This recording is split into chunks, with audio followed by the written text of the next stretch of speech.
ठाकुर जी बोले आप रूठ क्यों गई? बोले ये नीली नीली मणि आप जो पहन करके आए हो, इसमें एक गोपी का चित्र दिखाई दे रहा है मुझको। ये कौन है? हमसे हूँ रूप गुण सुंदर, ये तो हमसे भी ज्यादा सुंदर है। इसके नेत्र तो देखो कितने प्यारे नेत्र हैं इसके। ठाकुर जी की मणि देख करके श्री जी कह रही हैं, इसकी मुस्कान तो देखो, पता नहीं कहां से तुम्हारे चक्कर में पड़ गई काले कलूटे, ये देखो कितनी प्यारी है। कौन है ये? इसके बारे में मुझे बताओ। मान करके रूठ करके बैठ गई। इतने में ललिता जी आई, किशोरी जी की सखी। ठाकुर जी से बोली, कहा भयो आज श्री जी नाराज क्यों है? ठाकुर जी मुस्कुरा के बोले हम एक मणि पहन करके आए हैं, उस मणि में राधा रानी को अपना ही प्रतिबिंब दिख रहा है, और अपनी प्रतिबिंब को देख के कह रही जे कौन है? ये हमसे भी ज्यादा सुंदर है, ये इतनी हंस क्यों रही है, इसकी आंख इतनी सुंदर क्यों है, ये तुम्हारे चक्कर में कहां से पड़ गई? इस बात से मान करके बैठी। इतनी बोली है राधा रानी। तो राधा रानी मान करती हैं, पर एक दिन किशोरी जी ठाकुर जी से बोली कि आज आप मान करो। ठाकुर जी बोले नहीं आप ही करो, हमसे मत करवाओ। श्री जी बोली नहीं आप रोज मनाते हो हमको, हम आज मनाएंगे आपको, आप मान करो। ठाकुर जी बोले रहने दो ना, आप बड़ी कोमल हो, कहां तक मनाओगी हमको? नहीं नहीं नहीं हम मनाएंगे आपको, आप मान करो। ठाकुर जी बोले देख लो हम कर लेंगे, पर बोले नहीं करो। सो ठाकुर जी ने मान कर लिया। ठाकुर जी रूठ के बैठ गए श्री जी से। अब श्री जी ठाकुर जी को मना रहे हैं, एक बार ठा दे, बिंदी बाल लगा दे, सब कुछ कर दिए। ठाकुर जी बोले मु कहा करना है, मुझको बताए दो। बोले लाला अगली बार ते आए के बरसाने वाले इनको चुनौती दोगे? बोले बिल्कुल नहीं दूंगा, सदा आपको दास रहूंगा, मुझको छोड़ दो। सबरी गोपी बोली ऐसे तो नहीं छोड़ेंगे, अब बहुत मुश्किल से पकड़ में आए हो, अब तो कुछ अच्छा करेंगे। बोले कहा करें? ठाकुर जी को नार बना करके सबरी गोपी लेकर के गए, सौगंध दे के। बोले तुमको सौगंध बोलोगे नहीं?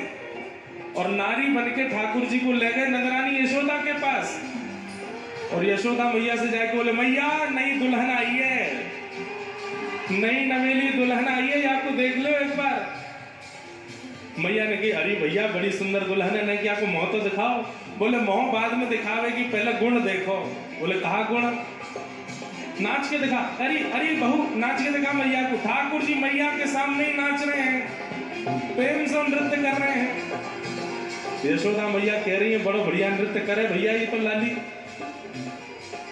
अगर यहाँ को ब्याह ना भयो हो तो अपने छोरा तो यहाँ को ब्याह कराए दूंगी। ऐसी सुगर छोरी लेके आई हो, कैसो नाच रही है। अरे मैया तू कहे तो गा के सुना देगी। बोले हाँ गा के सुनवाओ। घूंघट के अंदर से ठाकुर जी आलाप लगा लगा करके गा रहे। यशोदा मैया कह रही है बिल्कुल मेरे लाला की जैसा स्वर है आपको, तो कैसा सुंदर गावे, कैसा सुंदर नाच है। अरे भैया तो को या की चाल दिखा में है, चल के दिखा। चल आंगन में ठाकुर जी चल रहे हैं, चटक मटक सी चाल। यशोदा मैया कह रही है अरे मुंह पे तो सबर ना है रो, मेरे लाला के काजे याते बढ़िया नहीं मिलेगी, यहाँ को मुंह दिखाओ। जैसे ही यशोदा मैया ने घूंघट ऊपर किया, महाराज है बजमारे तारी के तू कहां पे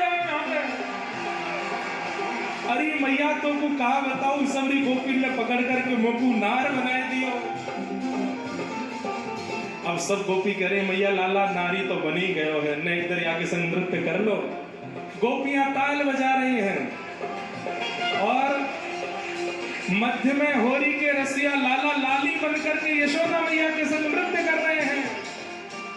ठाकुर जी को हमारे यहाँ ठाकुर जी बोले आऊंगो, ऐसे ही आऊंगा मैं भी, अब तुमने आई हो तो मैं भी आऊंगा। अब चाहो। अब वहां कीर्ति जी पूरे बरसाने में खोज रही, खूब सारी सामग्री दे करके लाल चुनरी उड़ा करके फिर सब कुछ दे के गोद भर दे और कही लाली कोई कुछ पूछे ना कह दियो यशोदा जी ने किया श्रृंगार, कोई कुछ ना के गोत होते।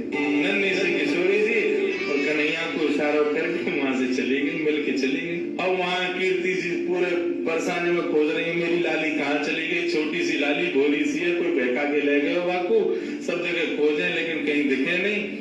इतने में देखो नंद भवन के मार्ग से और किशोरी जी तो महाराज वैसे ही सुंदर, और इतना सुंदर श्रृंगार यशोदा मैया ने किया, पत्रावली को श्रृंगार किया है किशोरी जी के, सुंदर सुंदर पत्रावली बना करके किशोरी जी को श्रृंगार किया।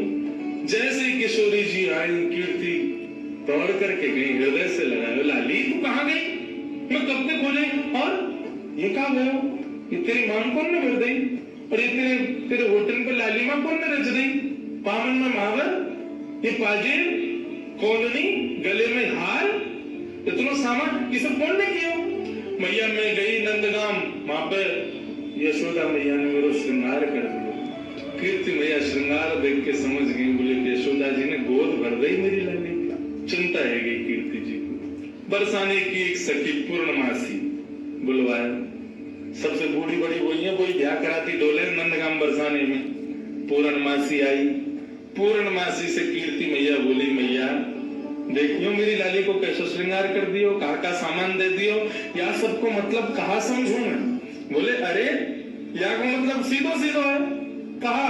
बोले वो अपने लाला को तेरी लाली से ब्याह करना चाह में, और क्या मतलब है? वो गोद भराई कर दी तेरी लाली की। हमें वह छोरा थी करूंगी मैं अपनी लाली को ब्याह। कारो कलूटो माखन चोरी करतो डोले सब जगह, और गोपिन के पीछे डोले, टेढ़ी सी चाल चले, टेढ़ो से मुकुट पहने, वह बारे में खूब सुनो मैंने। कारो सो बातें तो ना करूंगी मैं, मेरी लाली तो देखियो कैसी दूध जैसी गोरी, और वह कारी के संग खड़ी होगी, कोई अच्छा लगे? पूर्णमासी बोली रूप रंग तो सबके अलग अलग रहे।